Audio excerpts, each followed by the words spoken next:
पावसामुळे पंतप्रधान नरेंद्र मोदींचा पुणे दौरा रद्द झाला। त्यानंतर नवं राजकारण सुरू झालंय। ज्या मेट्रोचं उद्घाटन पंतप्रधानांच्या हस्ते होणार होतं त्या मेट्रोचं उद्घाटन उद्या करण्याची भूमिका काँग्रेस आणि शरद पवारांच्या राष्ट्रवादीने घेतली। मोदींचा दौरा रद्द झाल्यानं पैशांचा प्रचंड चुराडा झाल्याची टीकाही करण्यात येते। तर मवियाचे विघ्नसंतोषी चर्चा घडवून आणत असल्याचा आरोप भाजपाने केलाय।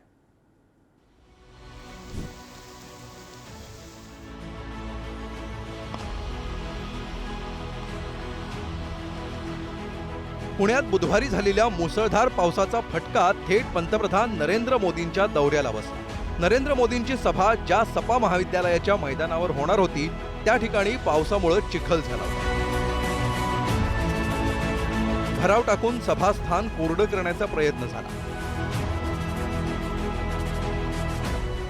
उपमुख्यमंत्री अजित पवारांनीही पाहणी केली, मात्र पावसाचा जोर असल्यामुळे चिखल कायम राहिला। या पावसाच्या स्थितीत सभेला गर्दी कशी होणार याची चिंताही भाजप नेत्यांना लागली होती। विधानसभा निवडणुकीच्या तोंडावर पंतप्रधान नरेंद्र मोदींच्या हस्ते मेट्रोच्या एका फेजचं उद्घाटन आणि त्यानंतर जाहीर सभा होणार होती। मात्र पावसामुळे पंतप्रधानांचा दौरा रद्द केल्याची घोषणा करण्यात आली। ज्या सिव्हिल कोर्ट ते स्वारगेट या मेट्रोचं उद्घाटन मोदींच्या हस्ते होणार होतं ते पुढे ढकलण्यात आल्याची घोषणा मेट्रोच्या वतीनं करण्यात आली। तर प्रवाशांना उद्घाटनापर्यंत या मेट्रोचा वापर करता येणार नाही हेही मेट्रोकडून स्पष्ट करण्यात आलं।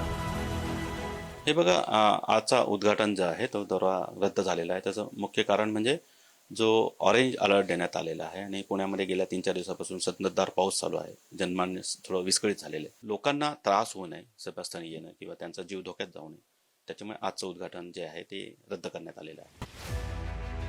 पंतप्रधानांच्या नव्या दौऱ्याची तारीखही लवकरच कळवण्यात येईल असं सांगण्यात आलं। मोदींचा दौरा रद्द झाल्यानंतर या मुद्द्याचं राजकारण सुरू झालंय। पंतप्रधानांच्या हस्ते मेट्रो शुभारंभाच्या कार्यक्रमात भाजपच्या झेंड्यावर आक्षेप घेणाऱ्या काँग्रेसनं मेट्रोचं शुक्रवारी उद्घाटन करणार असल्याचं जाहीर केलंय। पंतप्रधान नरेंद्र मोदी ऑनलाईन उद्घाटन करू शकले असते, मात्र ते टाळण्यात आल्याचा आक्षेप घेण्यात येतोय। ज्येष्ठ नागरिकांच्या हस्ते उद्घाटन करून मेट्रो सेवा सुरू करा, अन्यथा आंदोलनाची भूमिका काँग्रेसनं घेतली आहे। राजकारण बाजूला ठेवून मेट्रोचं उद्घाटनही करायला पाहिजे होतं, पण आज पुणेकरांच्या एक ज्येष्ठ नागरिक असेल, कुठलं मान्यवर असेल, त्यांच्या हातून आज उद्घाटन करून हा भुयारी मार्ग चालू करावा आणि याच्यामध्ये वारंवार निवडणुका डोळ्यासमोर ठेवून जनतेच्या तिजोरीचा पैसा खर्च करू नये अशी आमची मोदी साहेबांना विनंती आहे, या प्रशासनाला विनंती आहे। आम्ही परत एकदा सांगतो की त्यांची आज आम्ही वाट पाहणार आहोत। ऑनलाईन जरी त्यांनी केलं पण मेट्रो ही आजच्या आज पुणे शहराला मिळाली पाहिजे।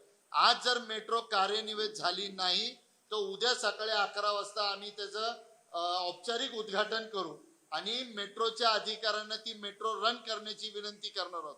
त्यांनी तसं केलं नाही तर त्यांच्या दालनामध्ये बैठं आंदोलन उद्यापासून सुरू होईल। दुसरीकडे शरद पवारांची राष्ट्रवादीही या मुद्द्यावर आक्रमक झाली। एका माणसाच्या हट्टापायी मेट्रोचं उद्घाटन पुढे ढकलण्यात येत असल्याचा आरोप करण्यात येतोय। मेरी सिर्फ विनती रहेगी माननीय प्रधानमंत्री जी के ऑफिस को कि अगर काम पूरा हो गया होगा तो वो वक्त न जायज करे। वो अगर ऑनलाइन ओपनिंग कर सके तो कल से पूना के सारे जो लोग हैं वो मेट्रो को कल से ही शुरू कर सकते, तो बहुत सारा जो प्रेशर है ट्रॅफिक पे वो शायद कम हो सकता है। आज या सगळ्या मेट्रोच्या नका उद्घाटनाच्या संदर्भात झालेला विस्का पाहून जर याचं नका उद्घाटन आणखी लांबणीवर टाकलं तर उद्या महाविकास आघाडीतले घटक पक्ष राष्ट्रवादी काँग्रेस पार्टी, शरदचंद्रजी पवार हा आमचा पक्ष, काँग्रेस पक्ष, त्याचबरोबर उद्धवजींची शिवसेना हे आमचे तिन्ही पक्ष उद्या सकाळी पुणे शहरातल्या ज्येष्ठ नागरिकाच्या हस्ते याचं उद्घाटन करणार आहोत। हा इशारा आम्ही या राज्य सरकार आणि केंद्र सरकारला देतो। पंतप्रधान मोदींचा दौरा रद्द झाला, पण काल ज्यांच्या वेळा चुकल्या असतील, कोणी अँब्युलन्समध्ये असेल, कोणी डॉक्टरला भेटायला जात असेल, कोणी मित्रपरिवाराकडे जात असेल, जे 2-2, 3-3 तास स्थानिक पुणेकर तिथे नागरिक ट्रॅफिकमध्ये अडकले, त्याचं काय नाही? भाजपाने वरती त्यांच्या हेडक्वार्टरमध्ये सांगावं की पुणे काही परदेशात नाहीये, तर येणं बंद होईल, आपल्याच देशात आहे। पुण्याच्या विकासाला खीळ घालणारे मवियातील काही विघ्नसंतोषी आता या प्रकरणाची चर्चा करत असल्याची टीका भाजपने केली आहे। प्रशासन मेट्रोच्या उद्घाटनाबाबत निर्णय करेल किंवा ऑनलाईन उद्घाटन होईल असे संकेत पुणे भाजपा अध्यक्षांनी दिले। परंतु केवळ राजकारण करायचं, काँग्रेसचे एक महाभाग आमदार असं म्हणाले की करोडो रुपयांचा चुराडा मोदीजींच्या दौऱ्यासाठी झाला, यांच्या नेत्यांनी आयुष्यभर करोडो रुपयांचा भ्रष्टाचार केला आणि हे आता मोदीजींच्या दौऱ्याबद्दल अशा पद्धतीने चुकीची विधानं करतायत। मवियातील नेत्यांनी भ्रष्टाचार केला आणि पुण्याचा विकास होऊ दिला नाही अशी भूमिका भाजपने घेतली, तर पंतप्रधानांचा दौरा रद्द झाल्यामुळे पुणेकर मेट्रोच्या प्रवासापासून वंचित राहत असल्याचं नरेटिव्ह मविया नेते व्यक्त करत आहेत। विधानसभेच्या तोंडावर या राजकारणाचा फायदा कोणाला होणार हे पाहावं लागणार आहे। ज्ञानेश्वर चौतमल, पुढारी न्यूज, पुणे।